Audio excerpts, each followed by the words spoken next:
Hello friends, आज के इस वीडियो में हम बात करेंगे हेपेटाइटिस बी वायरस के बारे में। आपको पता है हेपेटाइटिस डिफरेंट डिफरेंट टाइप के होते हैं। Hepatitis A, hepatitis B, hepatitis C, hepatitis D and hepatitis E. But इस वीडियो में हम लोग बात करेंगे हेपेटाइटिस बी वायरस के लिए, जो वर्ल्ड वाइड मोस्ट कॉमन है। अगर पूछा जाए क्वेश्चन में world wide most common hepatitis कौन सा होता है, तो ये आपको लिखना है हेपेटाइटिस बी। बट अगर इन इंडिया पूछा जाए, अगर इंडिया में पूछा जाए कि कौन सा हेपेटाइटिस सबसे ज़्यादा कॉमन है, तो hepatitis E is the most common in India. So you learn please, because सब लोग ज़्यादा जानते हैं कि हेपेटाइटिस बी जो है सबसे ज़्यादा कॉमन है, लेकिन इन इंडिया में जो है सबसे ज़्यादा हेपेटाइटिस ई कॉमन होता है। और अगर बात करें सारे हेपेटाइटिस के बारे में, ए, बी, सी, डी एंड ई, चारों है पांचों हेपेटाइटिस बारे में अगर बात करेंगे, तो हेपेटाइटिस ए एंड ई जो है ओनली जो है फीको ओरल रूट से ट्रांसमिशन होता है। बाकी सब हेपेटाइटिस जो है आपको जो है ये सारे मोड से हो जाएगा ट्रांसफ़र, जैसे सेक्सुअल मोड से, ब्लड ट्रांसफ्यूजन से, vertical transmission like mother to foetus and also needle prick injury, इस ये सब से ट्रांसफ़र हो सकता है। लेकिन जो हेपेटाइटिस ए एंड हेपेटाइटिस ई है वो फीको ओरल रूट से ट्रांसमिशन होता है। प्लीज़ लर्न दिस, ये वाला आपको याद रखना है, फीको ओरल ट्रांसमिशन होता है हेपेटाइटिस ए एंड हेपेटाइटिस ई। तो चलिए हेपेटाइटिस बी के बारे में सबसे पहले बात करते हैं। हेपेटाइटिस बी जो वायरस होता है, ये होता है आपको डीएनए वायरस। मोस्टली सारे आरएनए वायरस होते हैं, लेकिन हेपेटाइटिस बी जो होता है डीएनए वायरस होता है।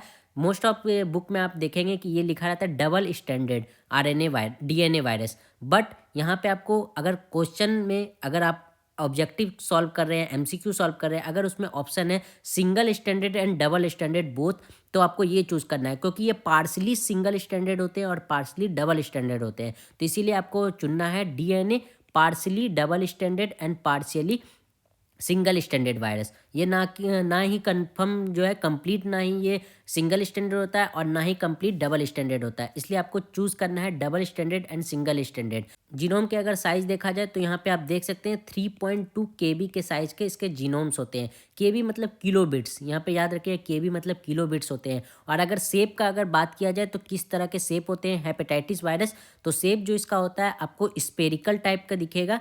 स्पेरिकल या तो दिखेगा स्पेरिकल और ट्यूबुलर फॉर्म में रहेगा। तो हेपेटाइटिस बी वायरस जो होता है या तो स्पेरिकल होता है या ट्यूबुलर इन शेप होता है। ये शेप हो गया।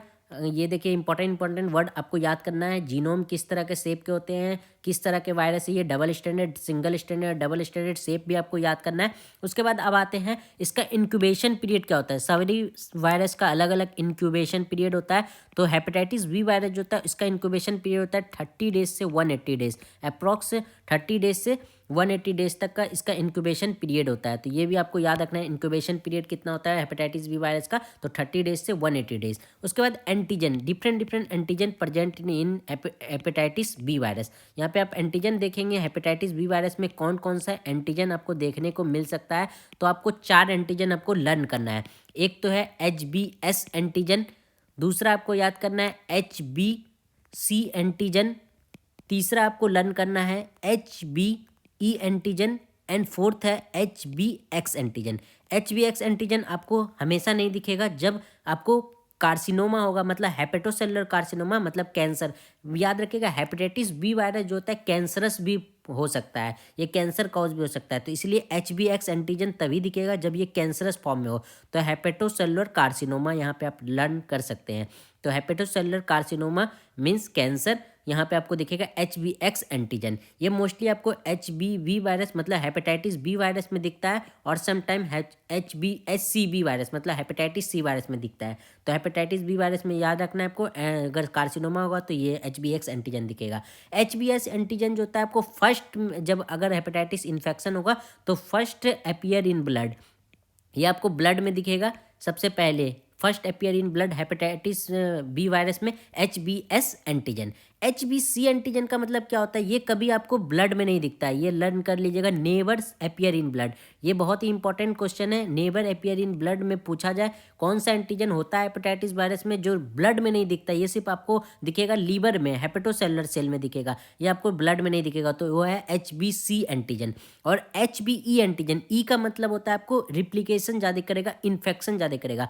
तो मतलब अगर हेपेटाइटिस बी वायरस डिवाइड कर रहा है, उस समय रिप्लिकेट कर रहा है, तो ये आपको एंटीजन देखने को मिल सकता है। तो रिप्लिकेशन ऑफ वायरस मतलब रिप्लिकेशन जब दिखेगा वायरस का, तभी आपको ये वाला यह इन्फेक्शन बढ़ेगा। जब अगर ये पॉजिटिव है, HBE एंटीजन पॉजिटिव आपको दिख रहा है तो आप समझ जाइएगा कि यहाँ पे हेपेटाइटिस वायरस रिप्लिकेट कर रहा है, मतलब ज़्यादा बढ़ रहा है, मतलब इन्फेक्शन ज़्यादा बढ़ रहा है। तो ये बहुत इंपॉर्टेंट है। 4 एंटीजन आपको याद करने हैं। एक तो HBS antigen, HBC antigen, HBE antigen and HBX। X मतलब हो गया कैंसरस फॉर्म में, ई एंटीजन आपको ये करता है कि इन्फेक्शन ज़्यादा हो पा रहा है। HBC एंटीजन जो है वो कभी ब्लड में नहीं दिखता, और HBS एंटीजन जो होता है फर्स्ट एंटीजन जो होता है आपको दिखेगा ब्लड में। अगर एंटीजन की बात कर लिए, अब एंटीबॉडी की बात करते हैं। तो अगर एंटीबॉडी, कौन कौन सा एंटीबॉडी दिखता है हेपेटाइटिस बी वायरस में?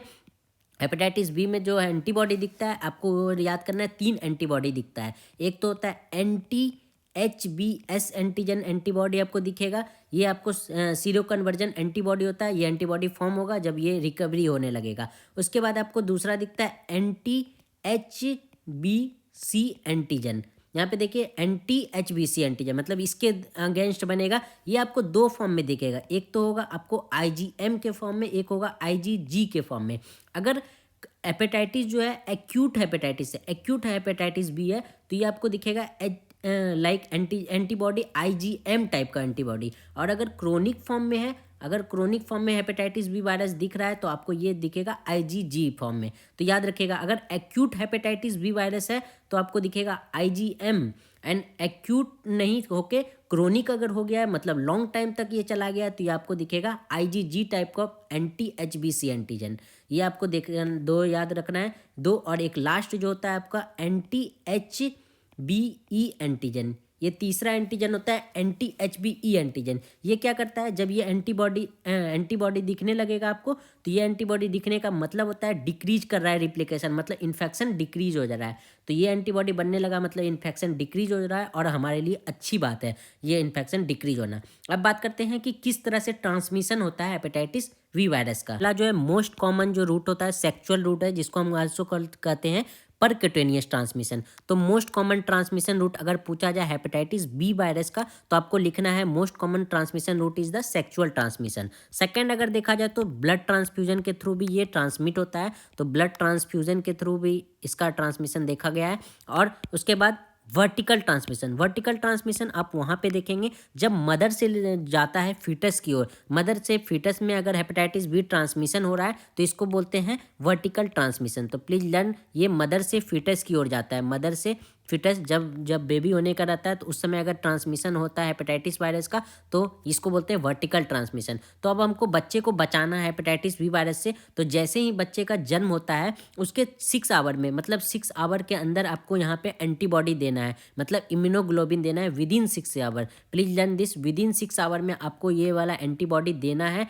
IG एंटीबॉडी हेपेटाइटिस बी, जिसको हम लोग ऐसे लिख सकते हैं HBIG एंटीबॉडी, IG एंटीबॉडी आपको देना है। ये कब देते हैं, अगर आपको ये भी आपको लर्न करना है कि ये वैक्सीन कब कब पड़ता है, वैक्सीनेशन करते हैं हम लोग हेपेटाइटिस वायरस का बच्चों में। तो एक तो आपको 0 डेज पे, मतलब जैसे ही जन्म हुआ आपको तुरंत वैक्सीन देना है हेपेटाइटिस वायरस का। उसके बाद 6 वीक पे दे सकते हैं, या 10th और 14 है, 6 वीक 10 और 14 वीक्स, मतलब 3 वैक्सीनेशन होता है। 0 डेज पे होता है, और उसके बाद सेकेंड होता है 6 वीक पे, 6 वीक्स पे होता है, उसका 10 या 14 वीक्स पे दे सकते हैं। तो ये 3 वैक्सीनेशन होता है। इसमें वर्टिकल ट्रांसमिशन आपको याद करना है, वही मदर से फीटस की हो जाता है, तो इसको बोलते हैं वर्टिकल ट्रांसमिशन। और लास्ट है निडल पिक इंजरी, ये मोस्टली डॉक्टर को होता है, डॉक्टर और कंपाउंडर जो होते हैं उनको हो जाता है। ये कब होता है, जब रिकैपिंग करते हैं, मतलब कैप लगाते हैं जब निडल में, तो उस समय जो है निडल चुभ जाती है, और जिसके कारण निडल पिक स्टिक इंजरी जिसको बोलते हैं उसको हो जाती है। तो इसमें भी जो है उनको लेना पड़ेगा वैक्सीन, मतलब उनको एंटीबॉडी लेना पड़ेगा।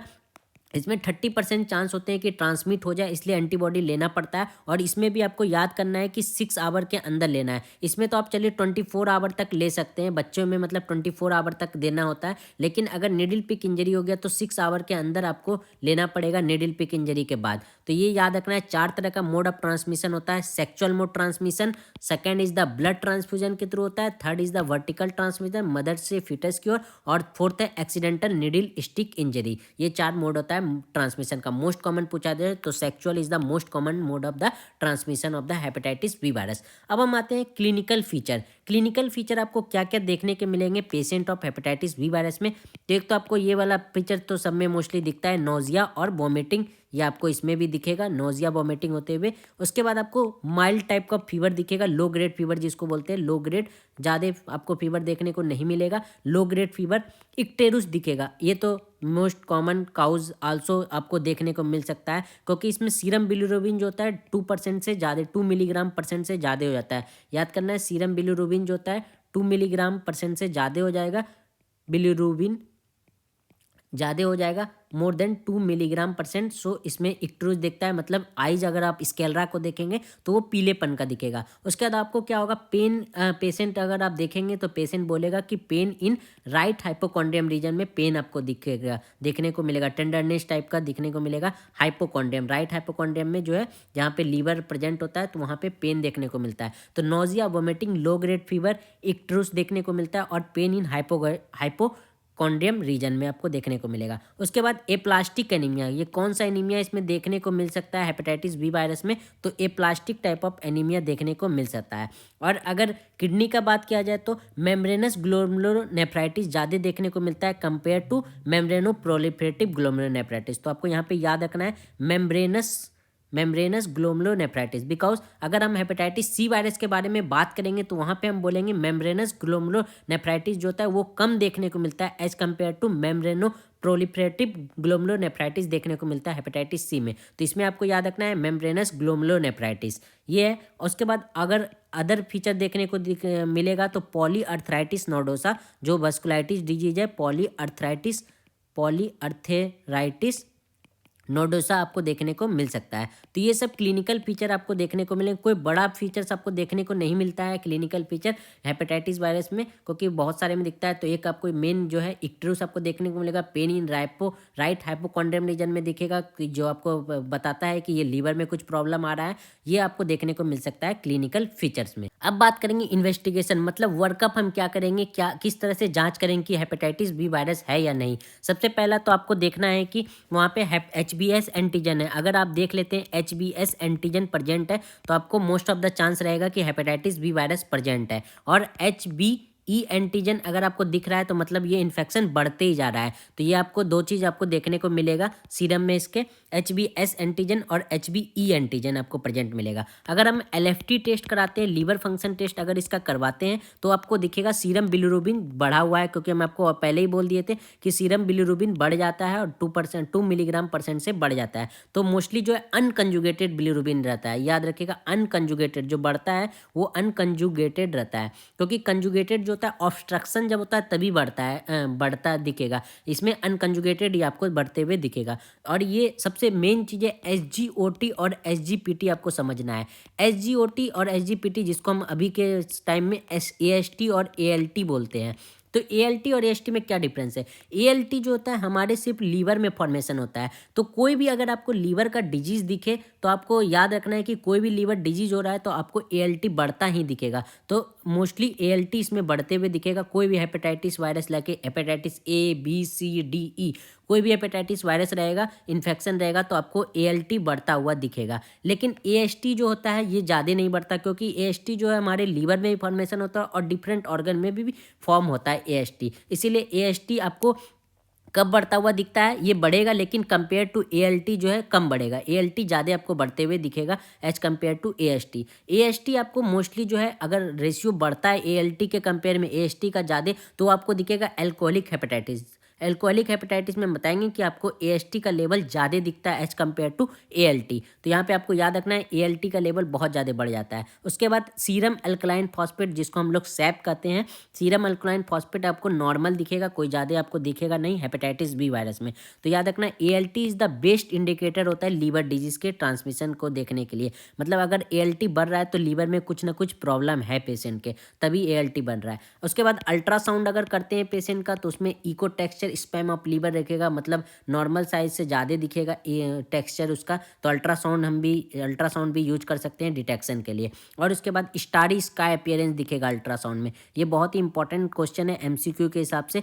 तो हम लोग के लिए एमबीबीएस स्टूडेंट के लिए, अगर एमबीबीएस अगर आप पढ़ रहे हैं तो स्टारी इसका अपीयरेंस जो है आपको ये दिखता है अल्ट्रासाउंड में। तो ये इंपॉर्टेंट है, हेपेटाइटिस बी में कौन सा अल्ट्रासाउंड में किस तरह का अपीयरेंस होता है, तो स्टारी इसका अपीयरेंस होता है लीवर का।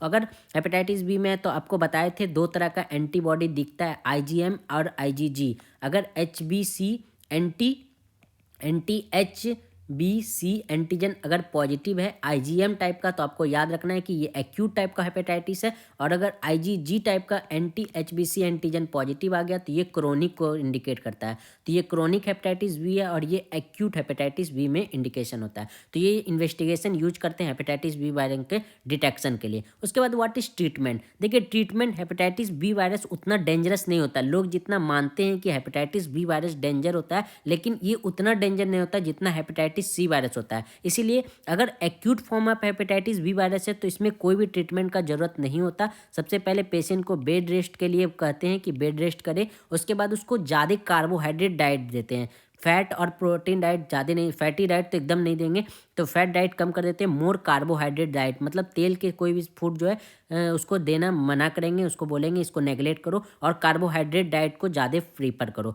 तो मोर कार्बोहाइड्रेट डाइट। अगर उसको नोजिया वोमिटिंग होता है तो इट्राप्रेमाइड दे देते हैं, इटोप्रोमाइड ये दे देते हैं ट्रीटमेंट के लिए। नोजिया वोमिटिंग जब होता है उसको नोजिया के लिए आल्सो उसको दे सकते हैं मोज़ाप्राइड। अगर उसको आईवी फ्लूइड भी दे, क्योंकि फ्लूइड का लॉस होने लगता है इसमें, तो आईवी फ्लूइड में हम 10% डेक्सट्रोज दे देते हैं एनएस। उसके बाद उसको मॉनिटर करते रहते हैं। तो कोई ज़्यादा ट्रीटमेंट की ज़्यादा ज़रूरत नहीं होती, मॉनिटरिंग करते रहिए, आप इसको देखते रहिए, मॉनिटरिंग करते रहिए कि क्या हो रहा है। उसके बाद अगर क्रोनिक फॉर्म है, chronic form of hepatitis B virus है, तो उसमें ट्रीटमेंट का ज़रूरत है, क्योंकि इसमें एक्टिव फॉर्म रहता है एचबीई एंटीजन। आपको बोले थे रिप्लिकेशन बहुत ज़्यादा एचबीई एंटीजन का दिख रहा है, तो ये क्रोनिक फॉर्म में हो सकता है। तो ये रिएक्टिव दिखेगा, मतलब एक्टिव हमेशा दिखेगा, तब क्रोनिक फॉर्म ऑफ हेपेटाइटिस बढ़ जाएगा।